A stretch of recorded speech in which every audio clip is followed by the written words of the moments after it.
성공적인 인생 그리고 건강한 인생을 살아가는 사람들이 공통적으로 이야기하는 것이 있는데, 그 중에 5가지는 하지 말아야 할 것이고 5가지는 꼭 하라, 이렇게 이야기합니다. 하지 말아야 할 5가지는 뭐냐 하면, 사람들이 살다 보면 문제를 만나게 되잖아요. 어느 누구도 인생을 그냥 평탄하게 살아간 사람은 없습니다. 때로는 실패를 경험하게 되기도 하고, 때로는 아픔을 경험하게 되기도 하고, 믿었던 사람과의 관계에서도 쓰라린 관계의 깨어짐을 맛보게 되기도 하는가 하면, 평생 헌신하기 위해 노력했던 직장에서부터도 나아가야 하는 그런 어려움을 겪을 때가 있습니다. 그러니까 누구나 다 문제를 만나게 됩니다. 하나님을 만난, 하나님 앞에서 은혜 받은 사람이라 하더라도 역시 인생의 굴곡을 피해가지는 못해요.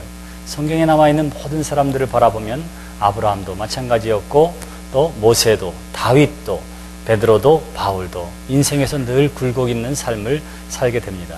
그러나 그 굴곡이 없어서 문제인 게 아니라, 어떤 사람은 그 인생에 닥치는 문제를 통해서 앞으로 달려가는 디딤돌로 삼는 사람이 있는가 하면, 어떤 사람은 앞에 놓여진 문제 때문에 쓰러지는 사람이 있는 거지요.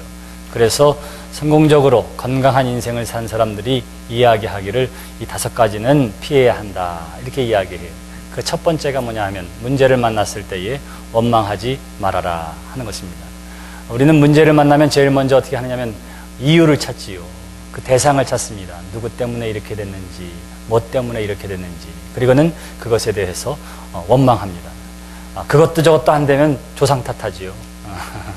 조상 탓을 하게 돼요. 근데 원망하지 말아라. 원망은 문제의 해결책이 되지 않기 때문에 시간 낭비하는 것밖에 안 된다. 원망하지 말아라. 그래요. 두 번째 하지 말아야 할 것이 있는데, 그것은 뭐냐면 자책하지 말아라, 그렇게 합니다. 후회하고 반성하는 것은 한 번으로 좋게 해요. 후회하고 반성하고 거기에서 그 다음으로 나아가야 되는데, 계속해서 자책하는 거예요. 나는 이것도 못해, 난 아무것도 못하는 놈이야, 이래가면서 생각하는 것, 스스로 자책하는 것, 나 때문에 되는 일이 없어, 이렇게 하지 말아라, 그렇게 이야기하는 거예요. 세 번째로 하지 말아야 될 것이 있는데, 그것은 뭐냐 하면 궁상을 떨지 말아라, 그래요. 궁상 떨지 말아라. 자꾸 도망가고 피하는 거예요. 그리고 아이고 하고 쭈그리고 있는 거예요. 그렇게 하지 말아라. 누구도 실패할 수 있기 때문에 너만 그런 것처럼 그렇게 소극적으로 쭈그리고 있지 말아라, 그렇게 이야기하고 있는 것입니다. 또 하나 중요한 거 하지 말아야 되는데, 그것은 뭐냐 하면 현실을 도피하지 말아라, 이렇게 이야기합니다. 여기가 문제가 생겨서 절규를 한다고 해서 그 문제가 해결되는 것은 아니기 때문에 문제는 맞닥뜨려야 된다, 이렇게 이야기하는 것이고요. 마지막 5번째는 뭐냐면 조급해하지 말아라 하는 것입니다. 조급해하지 말아라. 저희 할아버지는 농사를 지었기 때문에 신앙의 유산도 물려받았지만 하나님의 창조의 섭리도 옆에서 볼 수 있었어요. 아무리 어렵고 힘들다 하더라도 농부는 어떻게 하냐면 다음에 뿌려야 할 씨앗을 꼭 남겨둡니다. 그것을 다 먹어버리는 미련한 농부는 없어요. 그것이 그렇게 중요하지만 씨앗을 남기고 봄에 파종을 합니다. 그러면 가을에 올 때까지는 어떻게 해요? 기다려야 돼요. 기다려야 돼요. 그 기다림이 우리에게도 필요합니다. 우리 인생에도 필요합니다. 선교사들이 선교사역을 감당하는데 내 세대에서 끝장을 보겠다고 하는 사람이 있으면 그는 훌륭한 믿음의 선교사라 하나님의 역사를 기대하는 사람이라 할 수 없어요. 나는 그저 눈물을 흘리며 씨를 뿌리는 것이고 언젠가 거두게 하실 분은 하나님이라고 하는 사실을 알기 때문에 오늘 당장 눈에 보이는 결과가 없다 하더라도 씨 뿌리는 일을 쉬지 않는 것, 그것이 진정한 선교 사역인 것처럼 저와 여러분들도 어떻게 해야 하느냐 하면 너무 조급하게 판단하고 생각하고 결정하는 일을 하지 말아라, 이렇게 이야기를 하고 있는 거예요. 그러면 해야 할 5가지도 있습니다. 하지 말아야 할 5가지는 이제 봤어요. 해야 할 5가지가 있는데 그것은 뭐냐 하면 제일 먼저 너 자신을 알아야 한다, 이렇게 이야기하는 거예요. 내가 정말 좋아하는 것이 무엇인지, 내가 정말 잘하는 것이 무엇인지, 내가 지금 이러한 상황에서 최선을 다했는지 하는 나 자신의 형편을 살피는 거예요. 누가 이거 하니까 돈 번다더라, 나도 해볼까? 누가 저거 하니까 저거 돈 번다더라, 이거 팔고 저거 해볼까? 이게 아니라 내가 가장 잘할 수 있는 일이 무엇인지를 보는 거예요. 그래서 뭐냐면 나 자신을, 너 자신을 잘 알아야 한다, 이렇게 이야기하고 있습니다. 두 번째는 뭐냐 하면 희망을 가지라, 이렇게 이야기해요. 희망을 가지라. 농부는 아무리 그 해의 농사가 안 돼도 다음 해 봄에 씨를 뿌릴 때에 희망을 가지고 뿌리는 거예요. 반드시 이것이 자라나서 열매를 맺힐 것이라고 하는 희망이 있기 때문에 씨앗을 뿌리는 것입니다. 하나님의 사람도 그래야 돼요. 희망을 가지고 있어야 합니다. 소망을 가지고 있어야 합니다.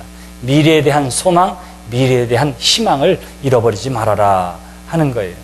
세 번째는 용기를 내라 하는 것입니다. 용기를 내라. 아까 궁상 떨지 말라고 그랬잖아요. 궁상을 떨지 말고 그리고는 용기를 내라. 활력을 가지라. 이렇게 이야기를 하고 있는 것입니다. 여러분들이 식당에 가서 음식을 먹을 때에도 종업원이 활짝 웃고 말이지요. 뭐 드시겠어요? 뭐 좀 도와드릴까요? 이러면 신이 나고 기운이 나는데 만일 뭐 드시겠어요? 그냥 그거 드셔보세요.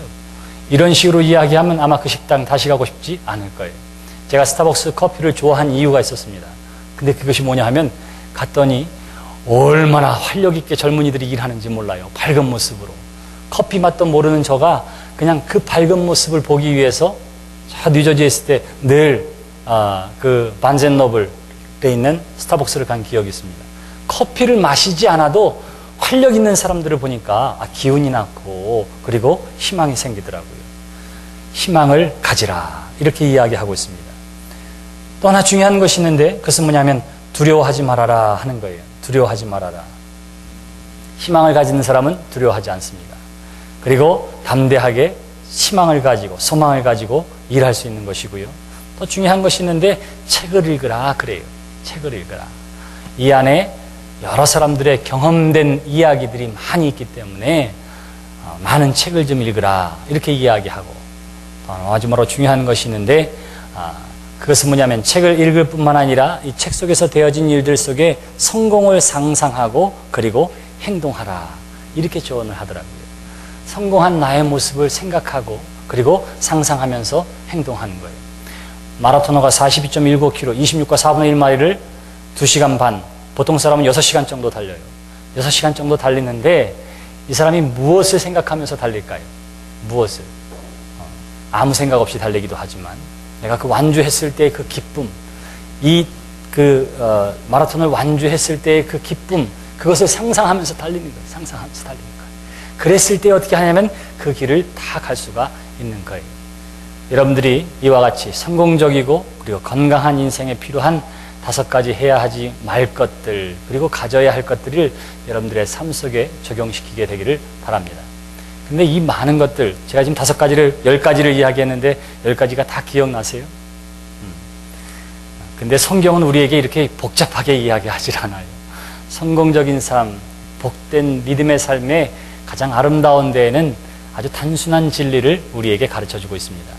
오늘 우리가 함께 읽은 성경 말씀은 다윗에 대한 이야기가 나와 있습니다. 사무엘상이 16장으로부터 이제 다윗이 역사의 한복판에 등장하는 내용이 나와 있습니다. 사울을 하나님께서 버리고 그리고 다윗을 기름 부어 세우십니다.